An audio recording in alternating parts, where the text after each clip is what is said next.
Affaire Nico Williams, le FC Barcelone sort du silence. Choqué et moqué pour avoir perdu la bataille face à l'Athletic Bilbao dans le dossier Nico Williams, le club catalan s'est expliqué. Et le joueur peut oublier l'idée de rallier un jour la Catalogne. Par Mathieu Marguerite. C'est une véritable humiliation que vient de subir le FC Barcelone. Dans son histoire, le club catalan a rarement été snobé par des joueurs évoluant dans des écuries moins huppées.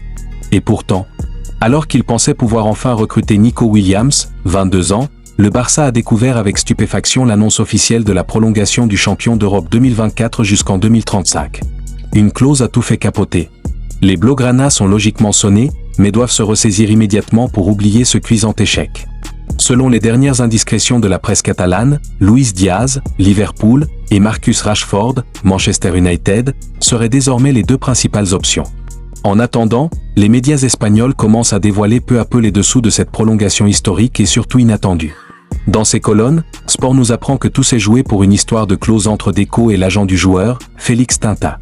Ce dernier a bien rencontré le directeur sportif du Barça en juin dernier pour lui signifier l'envie de son poulain d'évoluer aux côtés de Lamine Yamal la saison prochaine.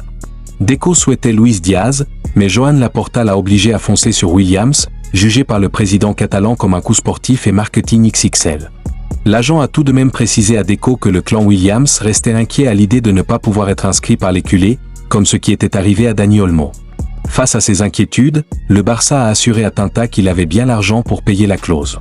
Cependant, le Barça restait incapable de garantir à 100% l'inscription du joueur. S'en est suivi la déclaration de Javier Tebas assurant que le Barça était actuellement dans l'impossibilité d'inscrire Nico Williams. Des propos qui ont fait le jeu de l'Athletic. Nous considérons que c'est l'agent qui a fait échouer une opération qui était bouclée. Les Basques n'ont jamais lâché l'idée de prolonger leur numéro 10 en lui offrant un contrat historique. Sauf que Bilbao n'a pas médiatisé son plan, contrairement au Barça qui a accumulé les déclarations publiques, annonçant que le transfert était quasiment réglé. Face à cette situation, Tinta a alors proposé d'insérer une clause dans le contrat permettant à Williams de se libérer au cas où le Barça ne puisse pas l'inscrire.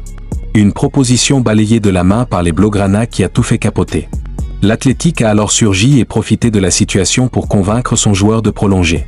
La vidéo de l'annonce s'est tournée hier soir dans le plus grand secret.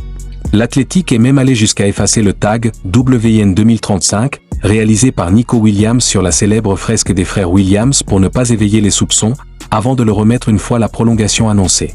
Et le Barça dans tout ça? Si Joan Laporta n'a pas encore pris la parole, un membre du club s'est exprimé au micro de la CAD Nasser. Il, le joueur, note de la rédaction, est venu nous chercher et nous a demandé une clause libératoire, en cas de non-inscription. Nous n'avons pas pu l'accepter. Il nous a également demandé une date en juillet pour l'inscrire. L'agent nous a dit qu'il pouvait négocier un paiement en plusieurs fois. Nous considérons que c'est l'agent qui a fait échouer une opération qui était bouclée, parce qu'il défend les intérêts de l'Athletic Club, dont il possède plusieurs joueurs, et il risquait de se griller. Nous allons chercher un autre ailier, nous ferons quelque chose sur le marché des transferts. Enfin, RAC assure que le Barça a fermé à tout jamais les portes du club à Nico Williams.